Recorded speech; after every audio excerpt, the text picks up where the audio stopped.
Estamos reformando o seu quarto de infância para o bebê, disse minha irmã, parada na porta, segurando amostras de tinta. Eu tinha 28 anos, ainda morava em casa e pagava $2.400 de aluguel por mês aos meus pais. E eu vou dormir onde? Perguntei. Meu pai deu de ombros. Dá um jeito. A família cresce. Eu me mudei naquela mesma noite. Quando o empreiteiro chegou no dia seguinte, perguntou: quem vai pagar? O orçamento é de $34.000. Minha irmã não bateu a porta. Nunca batia, porque na cabeça dela ainda era dona da casa inteira, até doar então, disse Emily, entrando no meu quarto como se estivesse apresentando um programa de reformas. Em uma mão, um leque de amostras de tinta, na outra, uma impressão do Pinterest presa com fita. Vamos reformar o seu quarto de infância para o bebê. Pisquei para ela, sentado na beira da cama. Minha calça do uniforme ainda estava meio desabotoada, a camisa jogada na cadeira como uma bandeira morta. Eu tinha saído de um plantão de 24 horas havia apenas 2 horas. Ainda cheirava a fumaça e cinza molhada, como uma história queimada que não sai no banho. O quê? Eu disse. Emily sorriu daquele jeito que ela sorria quando já tinha decidido o final. Não é empolgante? Falou animada. Estamos pensando em um verde sálvia suave ou um bege quentinho. Ah, e tem essa parede de destaque super fofa com nuvenzinhas. É neutro, mas aconchegante, sabe? Olhei além dela, pelo corredor, onde meu pai estava com a caneca de café e aquela expressão de estou cansado demais para sentimentos. Minha mãe pairava atrás dele, tentando parecer solidária enquanto fingia não fazer parte da emboscada. Eu tinha 28 anos, ainda morava em casa porque era bombeiro e minha escala era brutal. E, no último ano, meus pais tinham me ajudado a economizar alugando meu antigo quarto. $2.400 por mês. Esse número parecia um hematoma toda vez que eu dizia em voz alta. Emily bateu as amostras de tinta no batente da porta, como um juiz com um martelo. Vamos começar neste fim de semana. Minha boca se abriu e ficou assim por um segundo, como se meu cérebro precisasse de um tempo para acompanhar a audácia. E eu vou dormir onde? Perguntei enfim. O sorriso de Emily não se mexeu. Ah, você dá um jeito. Você é desenrolado. Virei para meu pai. Pai. Ele deu de ombros. Nem foi um ombro completo. Meio ombro, como se a pergunta o entediasse. Dá um jeito, disse. A família cresce. Foi isso. Essa foi a explicação. Esse foi o meu aviso de despejo. Senti o calor subir pelo pescoço. Não o calor controlado de um incêndio que você entende, que sabe ler, que sabe combater. Era diferente. Era o tipo de calor que vem quando você percebe que esteve o tempo todo no prédio errado e ele já está desabando.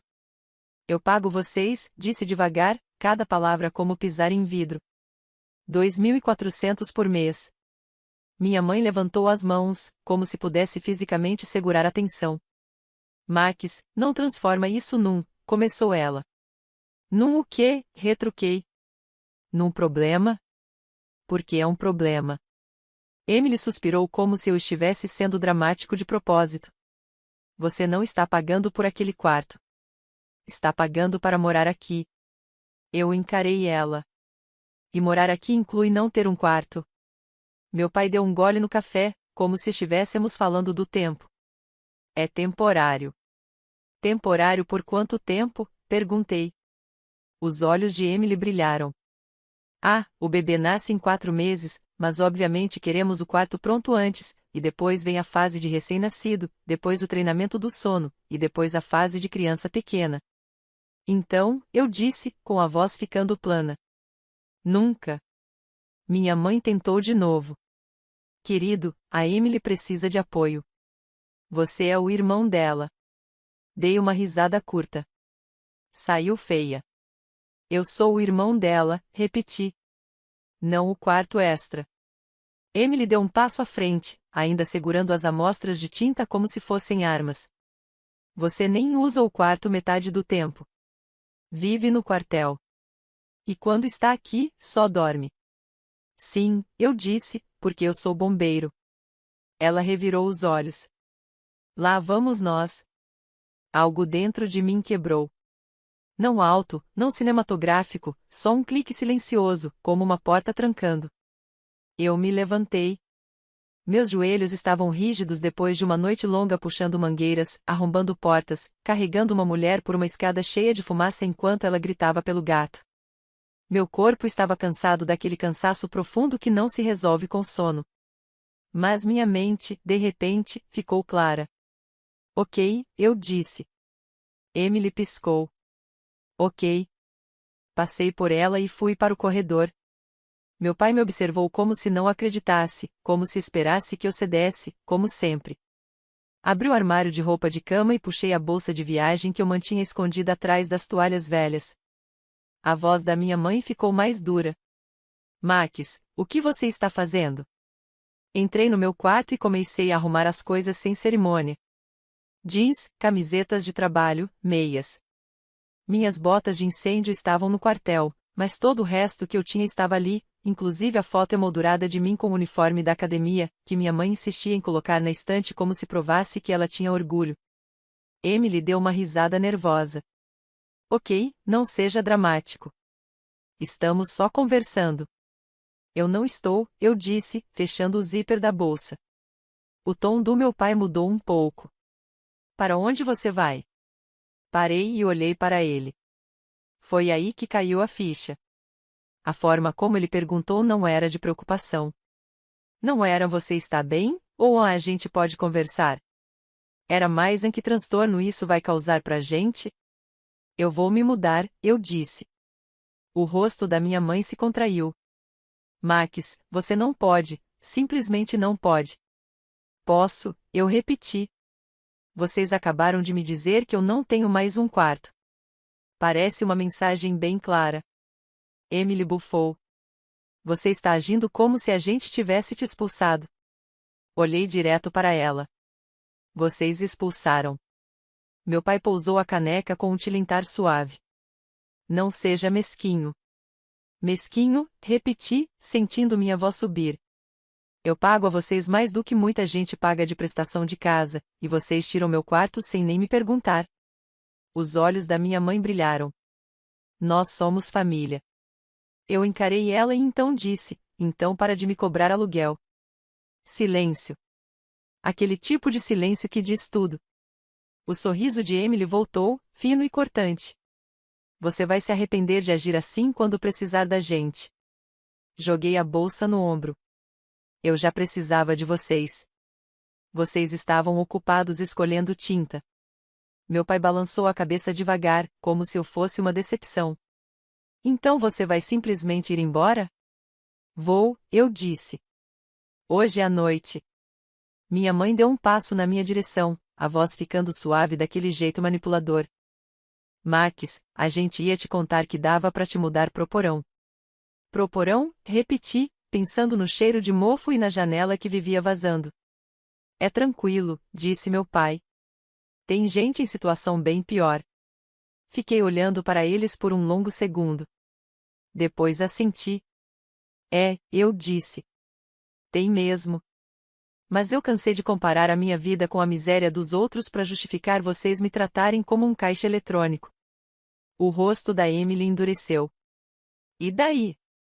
Você acha que é um herói porque entra em prédios pegando fogo? Não, eu disse em voz baixa. Eu acho que sou um homem adulto que merece uma porta que não seja arrepintada em cima de mim. E fui embora. Não bati porta. Não gritei. Eu só saí. Minhas botas batendo nos degraus, o ar da noite frio e limpo no rosto. Foi como sair de uma casa em chamas e perceber que eu estava sufocando havia anos. Dormi no sofá do meu amigo Louis naquela noite. Ele morava a 10 minutos do quartel e não fez perguntas além de: você tá bem? Isso bastou. No dia seguinte, acordei com o celular vibrando como se quisesse se jogar da mesa. Número desconhecido. Atendi ainda grogue. Alô? Oi, aqui é o Brad, da Northridge Reformas, disse um homem, direto e animado. Estamos agendados para começar hoje. Já estou no endereço. Sentei na hora. Ok. Houve uma pausa, como se ele esperasse que eu dissesse mais alguma coisa. Então Brad pigarreou. Então, pergunta rápida, quem vai pagar? A fatura é de 34 mil. Meu estômago despencou tão rápido que parecia que eu tinha perdido um degrau da escada. O quê? Eu disse. Tenho o contrato aqui, continuou Brad. O depósito era para ter sido processado hoje de manhã, mas voltou. Estou com a equipe e os materiais. Só preciso saber qual cartão vamos usar para o pagamento inicial. Meu coração começou a disparar. Espera aí. Que contrato? A reforma do quarto do bebê, disse Brad, como se eu fosse lerdo. Demolição completa, drywall novo, elétrica, piso, prateleiras embutidas. O projeto é bem fofo, inclusive. Joguei as pernas para fora do sofá, agora completamente acordado. O nome de quem está nesse contrato? Outra pausa. Barulho de papel sendo mexido. Maxwell Carter, disse Brad. É você? Minha boca secou. Sim, sussurrei. Sou eu. Mas eu não assinei nada. Brad soltou o ar. O tom animado morreu. Tem a sua assinatura aqui, seu e-mail e seu número de telefone. Esse número. Meus dedos se apertaram em volta do celular. E-mail? Disse Brad, lendo. Max Carter FD alguma coisa. Era o meu e-mail. O que eu usava para trocas de turno e papelada do RH. O que só meus pais conheciam, porque eu tinha usado a impressora deles uma vez para imprimir meus benefícios e minha mãe, prestativa, tinha salvado minhas informações de login. Meu peito ficou gelado. Brad, eu disse, forçando a voz a ficar firme do mesmo jeito que eu fazia numa ocorrência quando o dono da casa começava a entrar em pânico. Não comece nenhum trabalho. Não toque em nada. Estou a caminho. Desliguei e fiquei encarando a parede, como se ela pudesse explicar como a minha família podia ser tão descarada. Luísa apareceu, esfregando os olhos. Você parece que viu um fantasma. Acho que meus pais falsificaram minha assinatura, eu disse. Ele piscou. Essa é uma frase. Peguei minha jaqueta. Estou indo lá. O trajeto até a casa dos meus pais levou 12 minutos. Minhas mãos tremeram o tempo todo, brancas de tanto apertar o volante. Fiquei repassando a conversa. Tem o seu nome. O depósito voltou. Depósito. Quanto era o depósito? Parei no sinal vermelho e abri o aplicativo do banco. O histórico carregou e meu estômago se revirou. Tentativa de cobrança da Northridge Reformas, $8.500. Recusada. Eu não tinha recusado. O banco recusou porque meu cartão tinha limite diário e a transação foi sinalizada. Uma onda fria de gratidão me atravessou tão forte que quase ri. O sistema antifraude do meu banco foi a única coisa na minha vida que aparentemente decidiu me proteger. Quando entrei na garagem, o caminhão do Brad estava lá. 2 caras de botas de obra estavam ao lado, de braços cruzados, esperando. O próprio Brad falava ao telefone, andando de um lado para o outro. Minha mãe abriu a porta da frente antes mesmo de eu sair do carro, como se estivesse vigiando. O rosto dela estava iluminado e falso. Max, oi. A gente ia te ligar. Porque meu nome está no contrato da reforma? Perguntei alto o suficiente para o Brad ouvir. O sorriso dela vacilou. Ah, querido, você está exagerando. Passei por ela para dentro do corredor como se ainda morasse ali, como se ainda fosse meu lugar. Meu pai estava na cozinha, lendo o jornal. Emily estava à mesa, tomando um smoothie e rolando o celular, como se nada estivesse acontecendo, como se eu não fosse uma pessoa. Max, disse Emily sem levantar os olhos. Se você veio gritar, nem começa. Eu estou estressada. Apontei para o quintal da frente. Tem um empreiteiro lá fora com uma fatura de $34 mil no meu nome. Emily finalmente levantou o olhar. A expressão dela era de pura irritação. Tá. E eu não assinei nada, eu disse. Meu pai dobrou o jornal devagar. Baixa a voz. Baixar a voz, eu explodi. Vocês cometeram fraude. Os olhos da minha mãe correram para a porta da frente, como se ela não quisesse que os vizinhos ouvissem. Max, não fala uma coisa dessas. Não é fraude. A gente só usou suas informações porque você faz parte da casa. Eu não faço, eu disse. Eu me mudei ontem à noite. Lembra? Porque vocês tiraram meu quarto. Emily fez um gesto com a mão. Meu Deus, você está sendo tão dramático. É pro bebê. Eu encarei ela. E você achou que eu ia pagar por isso? Ela piscou, genuinamente confusa. Ué, sim. Você paga aluguel. Meu pai se recostou na cadeira, de repente calmo. Todo mundo está contribuindo. Não, eu disse. Quem está contribuindo sou eu. Eu já venho contribuindo. Minha mãe deu mais um passo à frente, a voz ficando melosa. Querido, não é como se você estivesse usando esse dinheiro para alguma coisa importante. Algo dentro de mim ficou silencioso de novo. Aquele mesmo clique de porta se trancando. Eu sou bombeiro, eu disse. Faço turnos extras de 16 horas para conseguir pagar esse aluguel. Entro em casas pegando fogo para vocês poderem dizer para os outros que o filho de vocês é um herói, enquanto esvaziam a conta bancária dele. O rosto da minha mãe se contraiu. Não seja desrespeitoso. Emily se levantou. A energia das amostras de tinta voltou. Você não faz ideia de como bebês são caros. Eu ri, seco, sem humor. Então não tenha um se você não pode pagar. A boca de Emily se abriu. Com licença. A voz do meu pai ficou dura. Chega. Tirei o celular do bolso e mostrei o aplicativo do banco. A tentativa de cobrança recusada de $8.500 estava ali, como uma arma fumegante. Essa cobrança, eu disse, bateu na minha conta hoje de manhã. Vocês tentaram puxar o depósito do meu cartão. Os lábios da minha mãe se apertaram. A gente não tentou. Simplesmente aconteceu.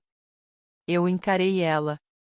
Você literalmente salvou os dados do meu cartão no navegador. Emily cruzou os braços. E daí se salvamos? Você mora aqui. É da família.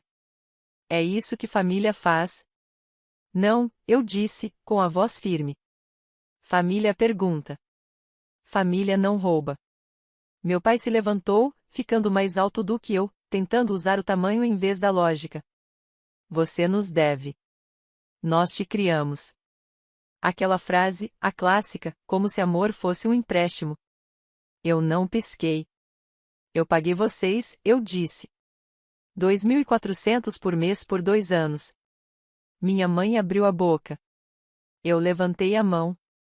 Para. Então fiz algo que nunca tinha feito naquela casa. Falei a verdade até o fim.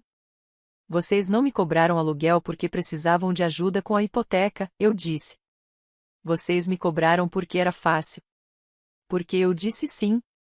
Porque sabiam que eu me sentiria culpado se dissesse não. Emily bufou. Você está se fazendo de vítima. Virei para ela. E você está agindo como se tivesse direito à minha vida.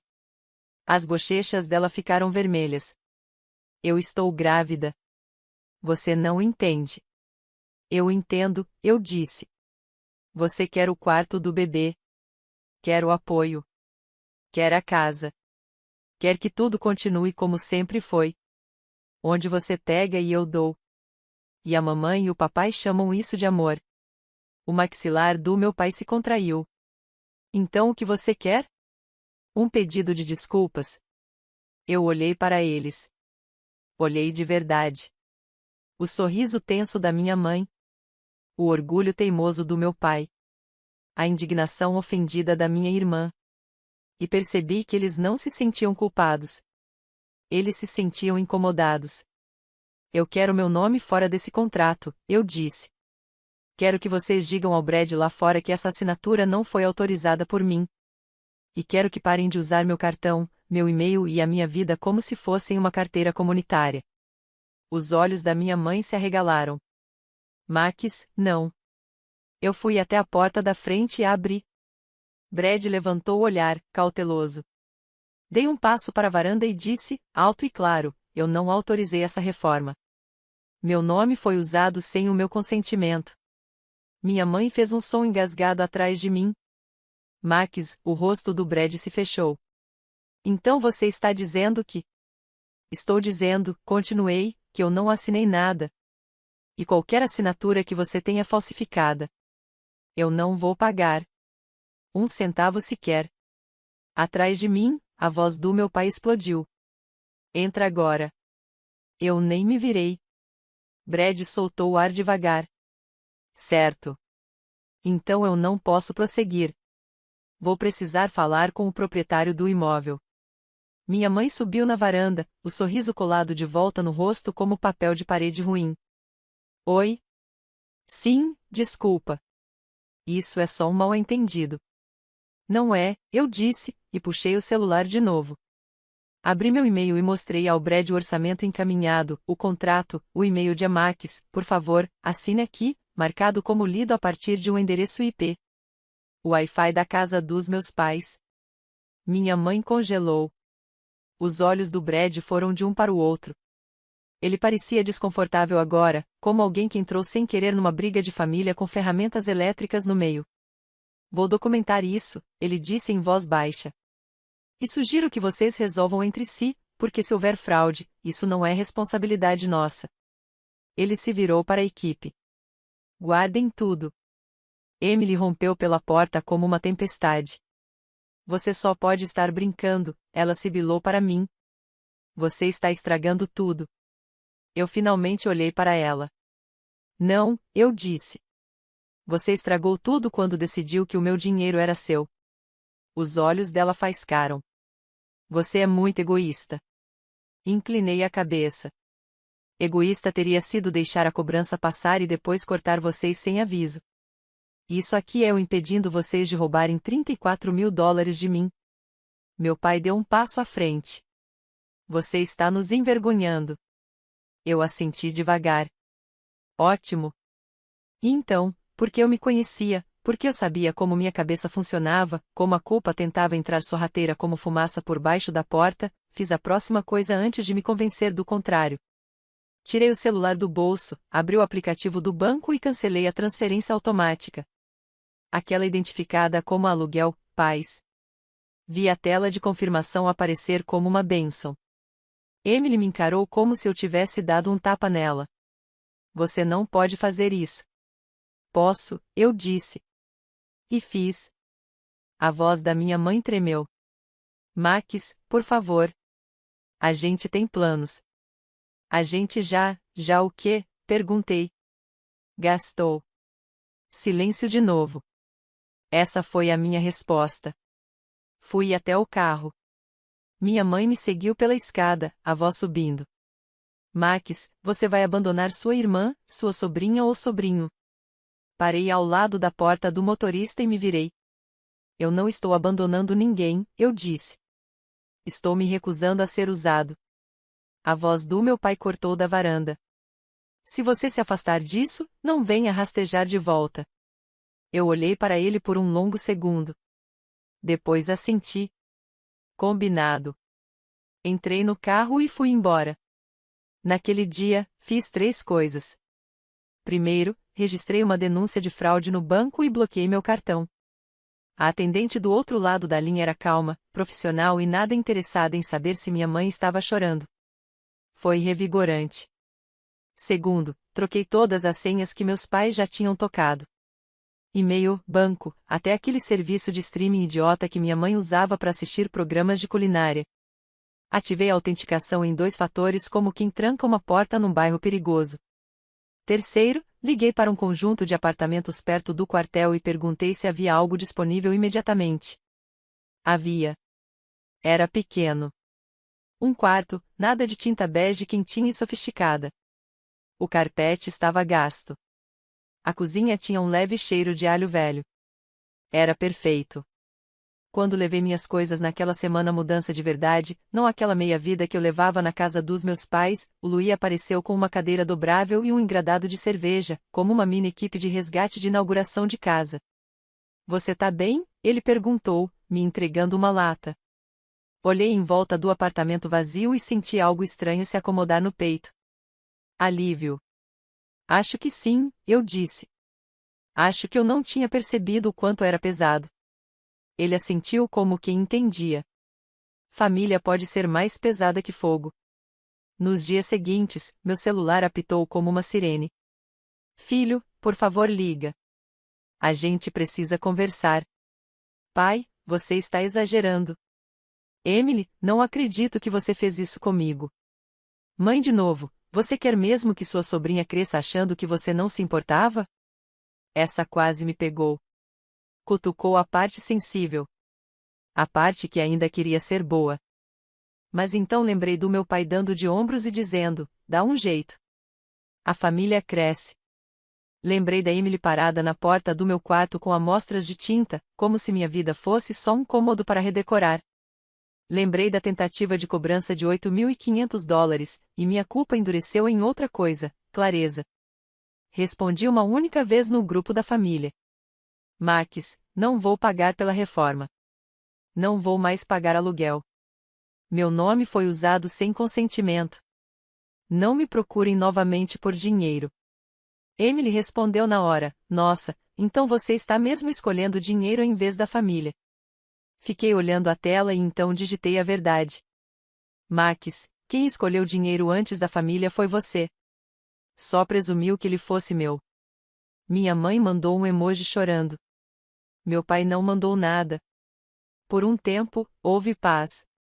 Então, uma semana depois, recebi uma ligação de número desconhecido. Atendi com cautela. Aqui é o oficial Ramírez, disse uma voz.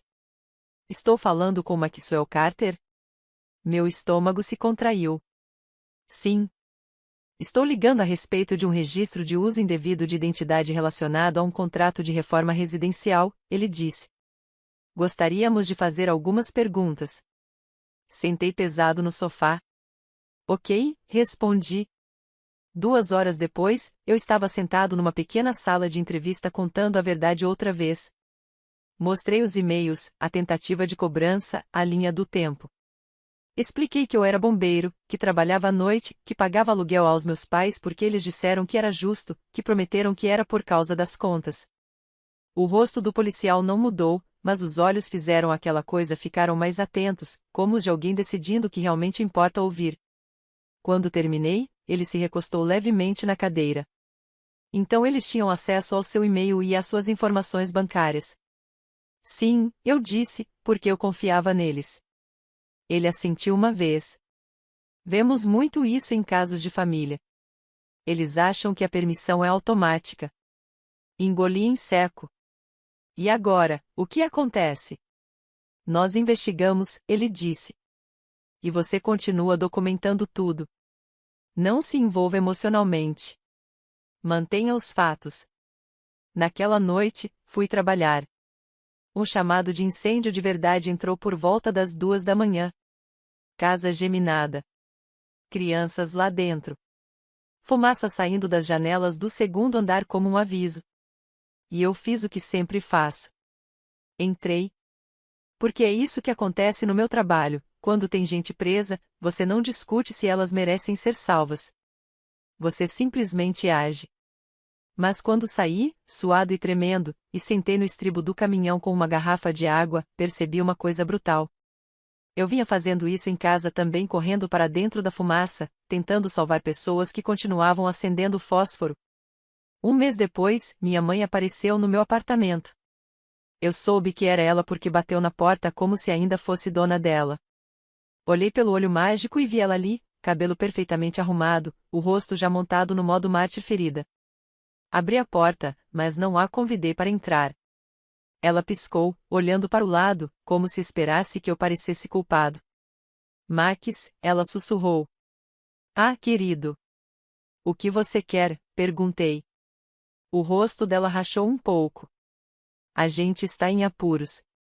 Eu não me mexi. Com quem? Com o empreiteiro, ela admitiu, a voz pequena. Eles estão ameaçando ação judicial. E a polícia ligou. Assenti devagar. Os olhos dela se encheram de lágrimas. reais ou estratégicas? Eu já não sabia. A gente não quis que fosse assim, ela disse. A gente só achou que você ajudaria. Eu ajudei, eu disse. Por anos. Ela estendeu a mão, como se quisesse tocar meu braço. Dei um passo para trás. A mão dela ficou suspensa no ar e depois caiu. A Emily está estressada, ela sussurrou. O bebê. Para, eu disse, calmo, mas firme. Não use o bebê como escudo. Minha mãe estremeceu. Encostei no batente da porta. Quer saber qual é a parte que mais dói? Ela assentiu em silêncio. Não é o dinheiro, eu disse. É que vocês nem perguntaram. Nem consideraram que eu pudesse dizer não. Vocês simplesmente pegaram. Os lábios da minha mãe tremeram. Nós somos família. Soltei o ar devagar. Família não faz isso. Os olhos dela procuraram no meu rosto a versão de mim que sempre cedia, mas esse cara tinha ido embora. Por fim, ela sussurrou, então, você acabou mesmo? Olhei para ela e senti aquele luto estranho de aceitar algo que você já sabia. Eu terminei de ser o banco de vocês, eu disse. Se vocês quiserem um relacionamento comigo, vai ter que ser um em que eu seja tratado como filho, como irmão, não como um plano de pagamento. Ela sentiu, lágrimas escorrendo pelo rosto. E então disse a coisa que provou que ela ainda não tinha entendido nada, mas e o dinheiro que você nos deve por ter morado lá? Eu realmente ri. Eu não consegui evitar. Adeus, mãe, eu disse, e fechei a porta. Depois que ela foi embora, meu apartamento ficou em silêncio. Sem gritos, sem amostras de tinta, sem desculpas de a família cresce. Só eu, meu espaço, minha paz. Sentei no chão, com as costas apoiadas no sofá, e deixei o silêncio me envolver como um cobertor. No começo, parecia estranho, aquele tipo de silêncio em que você não confia porque está acostumado a alarmes. Mas não era um alarme. Era liberdade. Às vezes as pessoas me perguntam se eu me arrependo. Se me arrependo de ter cortado o apoio financeiro, se me arrependo de ter dificultado as coisas justamente quando a Emily estava tendo um bebê. E eu sempre penso naquele momento. A Emily parada na porta do meu quarto, sorrindo, já gastando a minha vida como se fosse dela. Penso no meu pai dando de ombros, como se a minha sobrevivência fosse um incômodo. Penso no empreiteiro perguntando quem ia pagar. E penso em como foi fácil para eles decidirem que eu carregaria o peso, porque sempre carreguei. Aqui está o que eu aprendi. Você pode entrar em prédios em chamas para salvar estranhos e ainda assim ser queimado pela própria família, mas você não precisa ficar ali chamando isso de calor. Eu ainda sou bombeiro. Ainda trabalho duro. Ainda ajudo pessoas. Só não ajudo quem acha que amor significa acesso. E, pela primeira vez na minha vida, quando eu chego em casa depois de um turno longo, com cheiro de fumaça no cabelo e cansaço nos ossos, eu tenho uma porta que continua sendo minha. Ninguém pinta por cima dela. Ninguém a toma de mim. E se alguém algum dia me disser dá um jeito, eu finalmente sei qual é a resposta.